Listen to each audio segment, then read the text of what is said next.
This is PlayerProps.ai. This for winners research. We run it up with every betting tool you know in each perk. Travis tested waters, help you swim even the feet first. Now strategies and all you need to help you PlayerProps.ai. This for winners research. We run it up with every betting tool you know in each perk. Travis tested waters, help you swim even the feet first. Now strategies and all you need to help you eat. Hey guys, it's me, Travis with PlayerProps.ai, and this is our National Championship March Madness game. The game of all games, the game to end the season. We have Florida Gators versus the Houston... I almost said Rockets because my brain is so wired in to NBA, it's crazy. The Cougars, Houston Cougars, which, if you don't know, the guy right below my face is Ben, who's been on every single March Madness show we've done so far, but not even in the first show we did was the first time you heard that he was all in on Houston. But I'm pretty sure you were hitting me up with DMs doing futures bets on Houston before the season even started. Like, when did... So I know you have a good chunk of change on Houston championship from a while back, but what was the first time that you actually placed real money on Houston to win? Oh, pause real quick. I need... So I had you on mute. Now you can answer the question. Yeah, I have 3 different bets on them to win the title. The first one is from November. Nice. So you are huge on Houston for the last 3 years. Every time Houston's in, you're like, I think Houston can go all the way. But you've always said the biggest downfall of Houston is their defense is top notch, literally number 1 in the nation. But their problem has always been the perimeter shooting. And now you're like, this year they finally fixed that. They finally got the offense they needed to pair with the number 1 defense in the nation. And okay, here's the question I want to ask. Did you watch the entirety or just the last 5 minutes of Houston Duke? Yes, I've watched it probably 27 times. Wait, you've watched the downfall of Cooper Flagg's collegiate short-lived career multiple times? Yes, I can recite you the exact... from basically 5 minutes on, I can tell you every single thing that happens. Oh, that's funny.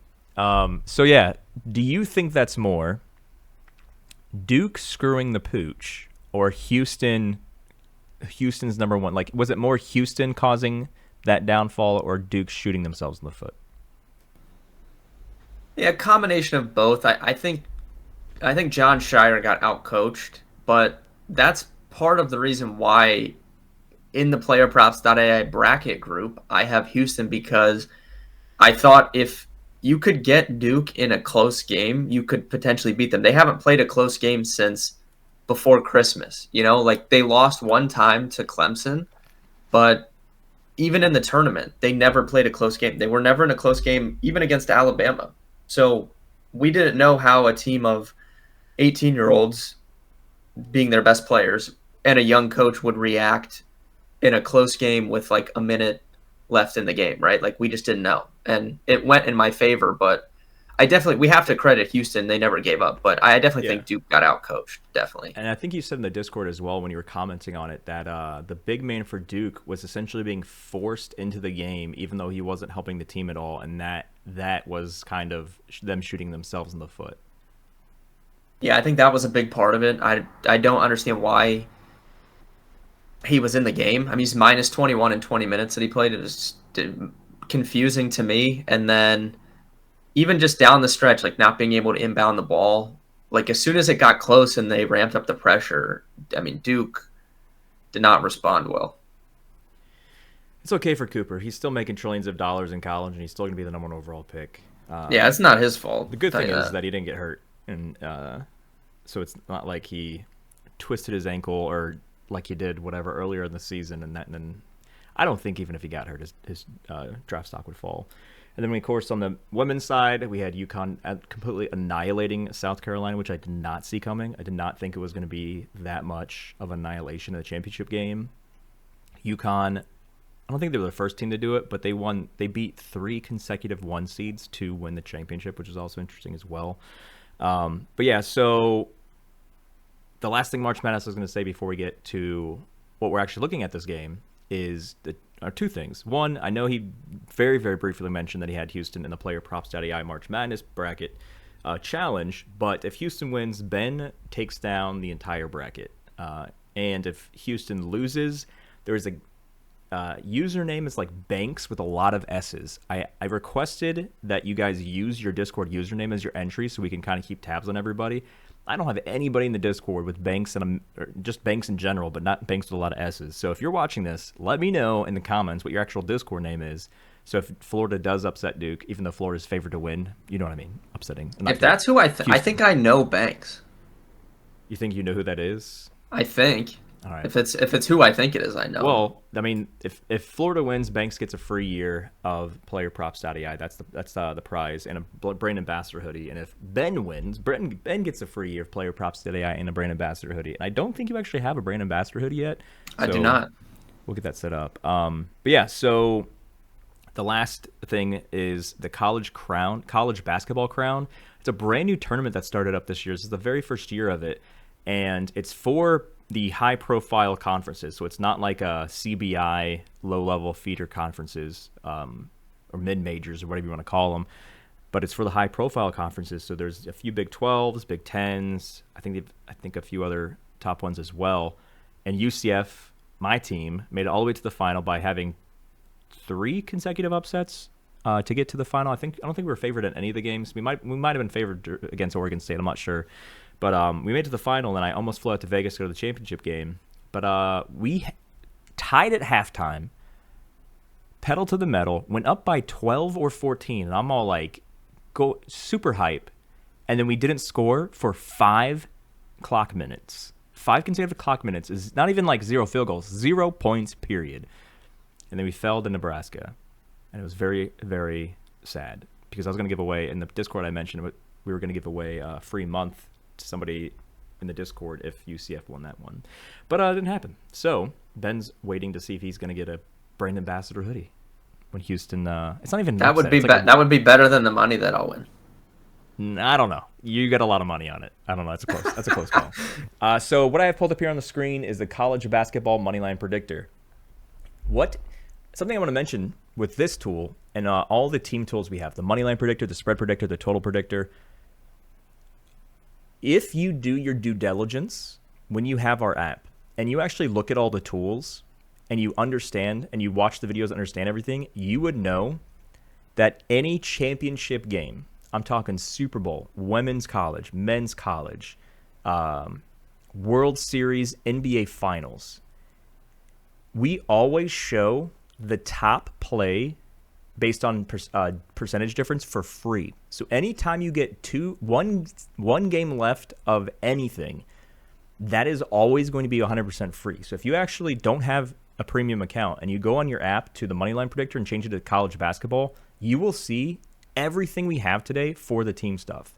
So that's just like a little thanks for being part of the season, even though you haven't upgraded your account yet, but here's free stuff to carry into the off season. So all the stuff I'm showing here for the team tools first is actually 100% free to view.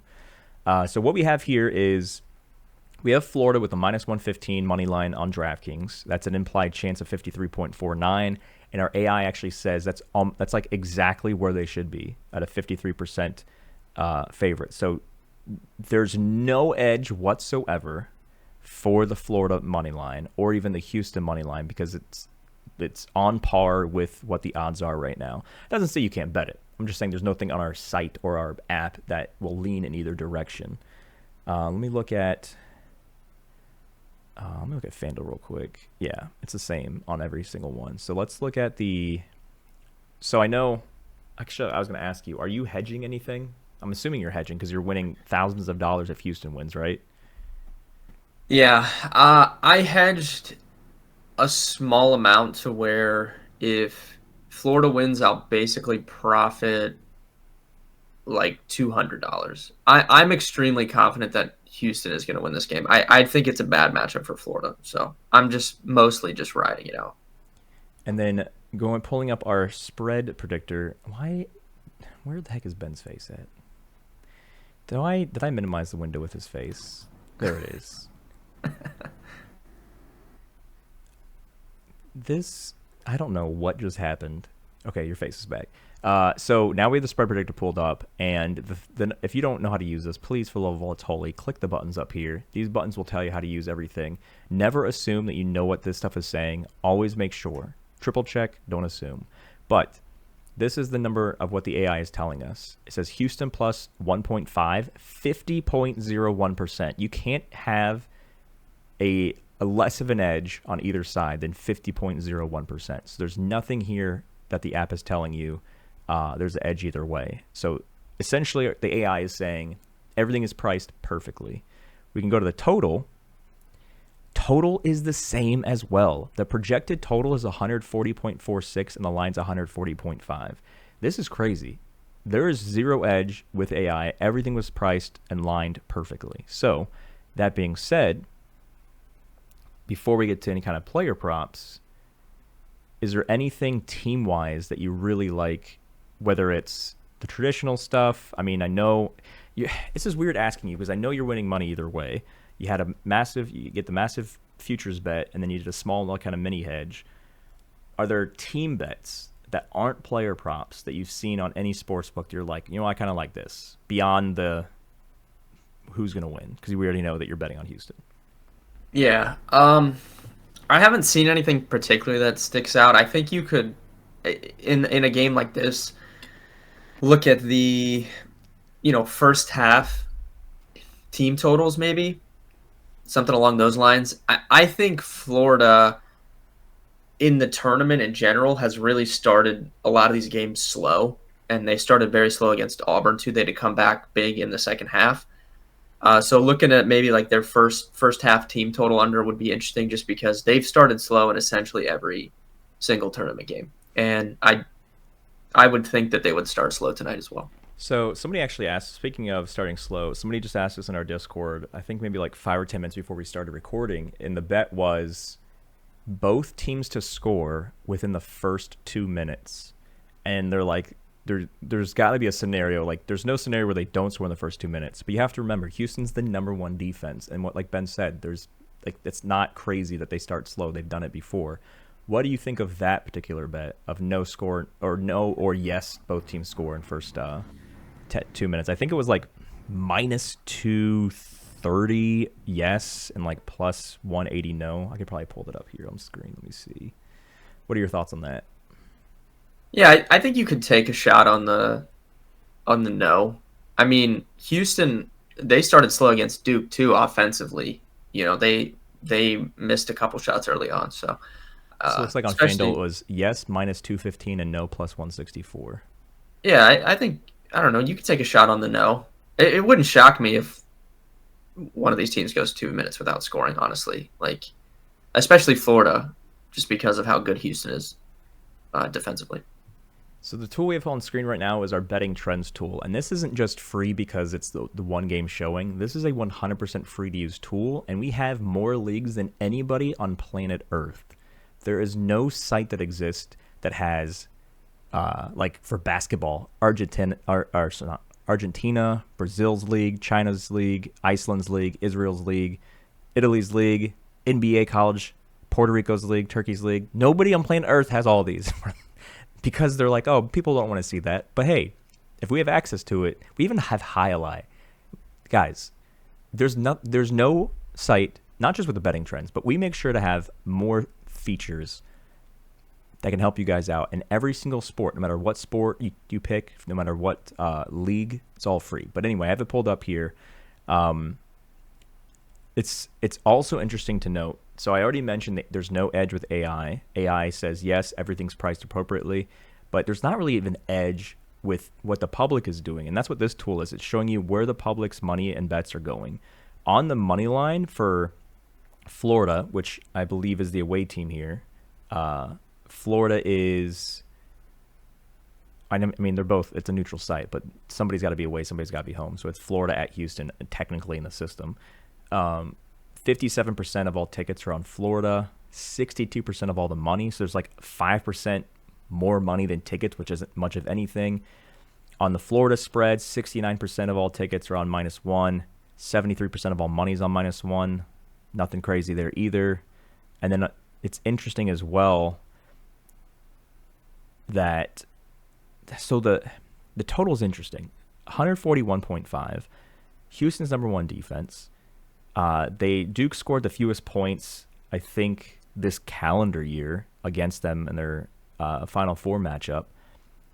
52% of all bet tickets that are on either side of the over-under are on the over, but 58% of all the money's on the under. I think 141 is maybe a tad high for the total. What are your thoughts on that? If Florida wins, it probably goes over because Yeah, that makes sense.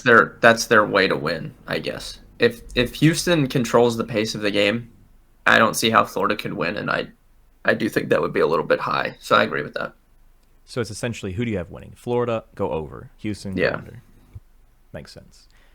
So that is kind of going through the team tools now. We're going to kind of focus on player props. And yes, I know it's college player props. There's a lot of states that have this banned. And if you're still unsure why some states don't allow college player props, it's because your idiot best friend that sends Instagram DMs to the players, when threats, if you will, when they only score 21 instead of 22 points. That actually has become such a bad problem that more and more states. So if you can actually play college player props in your state right now, there's a chance you're not going to have it soon, because so many idiots. Or there's actually a commercial that's come out. What is it? What's the company that's putting it out? I forgot what their name is. But they're putting out like only losers DM I've seen like that, athletes, and I go like, yes, like if you DM an athlete when something doesn't happen for like a player prop or any bet whatsoever, you are a loser. But the fact that this like nationally broadcast commercial is calling you a loser, I was like, yes, you have especially in college. These are like 20-year-old, like 19, 20-year-olds. yeah, Like, or in Cooper Flagg's case, 12. yeah, literally. But yeah, don't be a loser.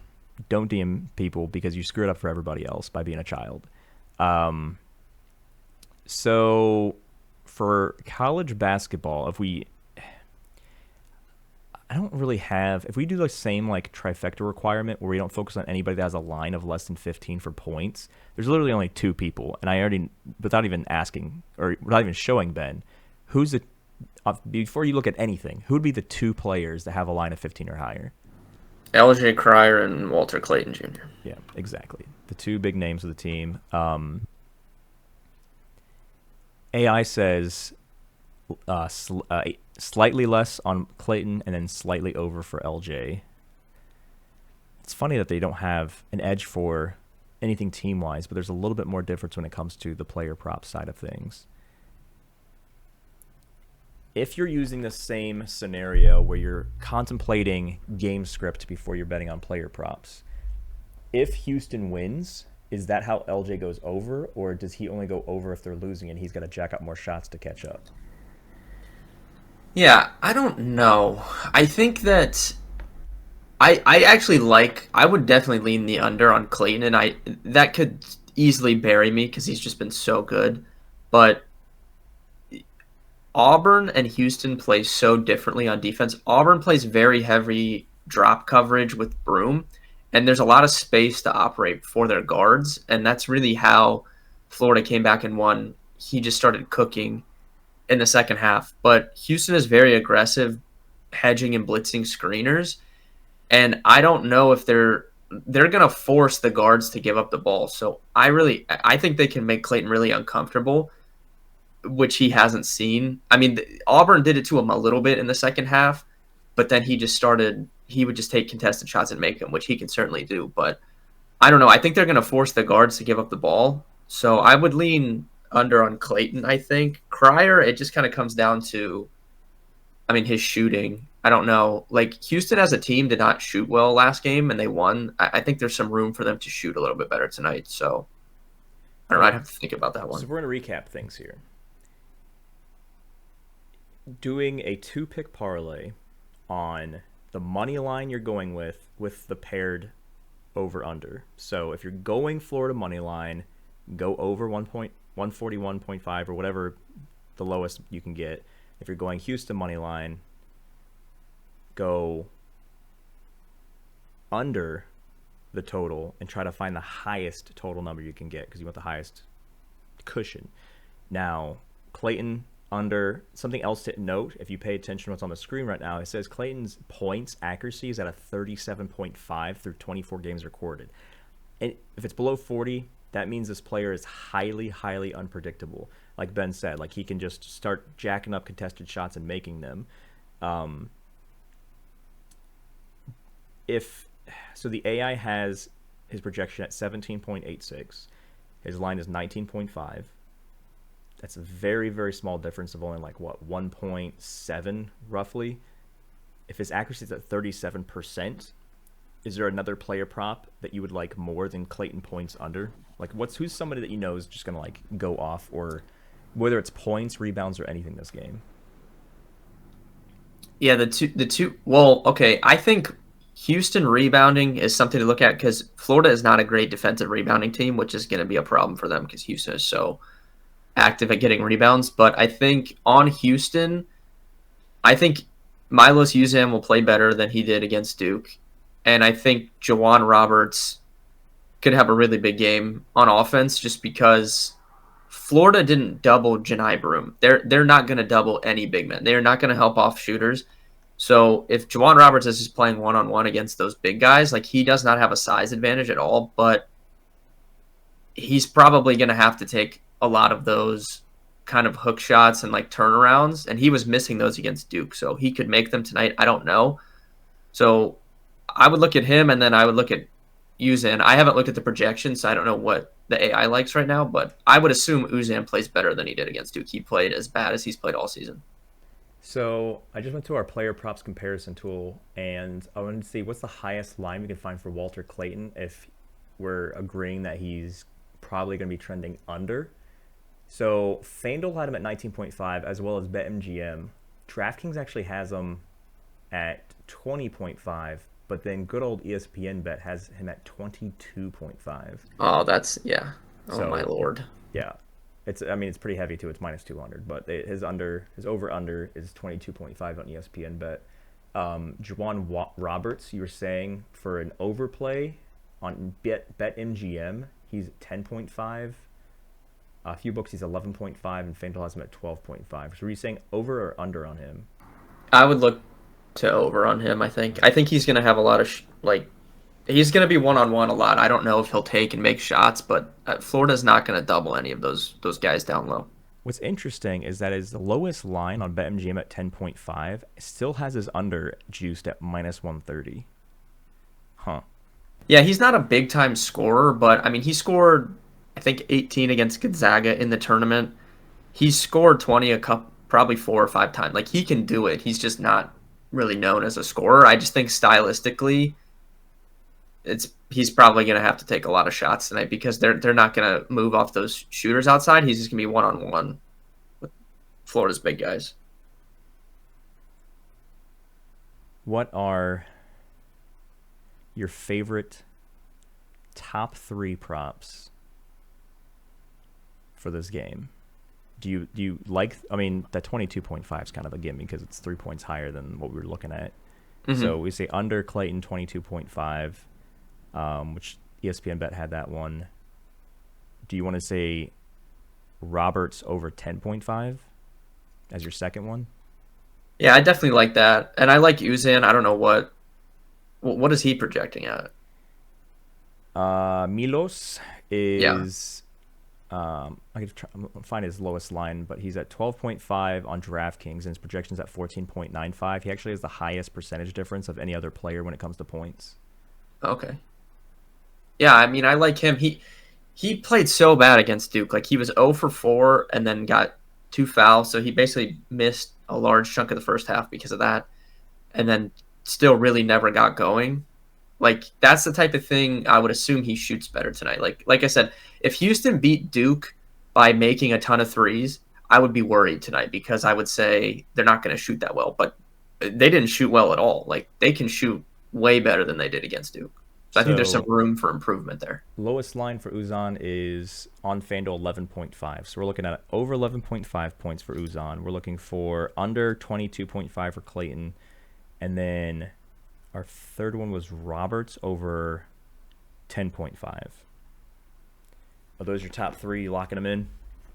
Yeah, and like I said, any rebound line on Houston I think would be interesting because I don't think Florida's. I mean, for as big as they are, they're not that great rebounding, but I'm pretty sure I'm pretty sure Cryer and Uzen have kind of alternated big games too. Like if you look at Gonzaga, which was the second round, Cryer had 30, Uzen only had 7. And then if you look at that the next game against Purdue, Cryer only had 5 points and Uzen had 22. So they've kind of been alternating games, and then Cryer obviously had the big game against Duke, so maybe he could get going tonight too. Alrighty, well, if you have any questions about anything that we went over, that's why we have a Discord that's free to join, so you can ask questions if it's about how to use the tools we were showing or anything. If you want to follow up with Ben in the Discord as well, you just tag Ben. His Discord username is @BenTheGoat, because he is the GOAT, which is why he's more than likely going to be taking down the March Madness bracket, which is funny because out of like the 3 or last 4 years of community brackets, I think like me and you have taken down like Yeah, most. it is crazy. We're always at the top. We know college basketball, and I also have spirits in my head telling me what to do, but that's not here nor there. We don't got time to go in details about that, but I hope it's going to be a good game. But if it is a blowout, I hope that it's a Houston victory blowout, not just because it pads Ben's pockets, but because Florida Gator fans and UCF fans don't really get along too well. Florida is, if you go to, I mean, my sister graduated from UF, so I can't say too much negativity about them without her potentially watching this and then yelling at me via text. But, I mean, Florida fans, they don't understand how to read. So when you show them a link to NCAA.org, which is the record book stuff, and it shows that UCF is a co-national championship with Alabama or whoever it was that year, I think it was Alabama, for the 2017 college football season, their brains explode. They're like, I don't know how to read. What is this saying? So if you're watching this as a Gator fan, chances are you didn't understand any of the words coming out of Ben and I's mouth. So hopefully pictures work, which is why I want to pull this up on screen. And I hope I just didn't alienate like half the country. But sucks to suck. Go Houston. Good luck, guys.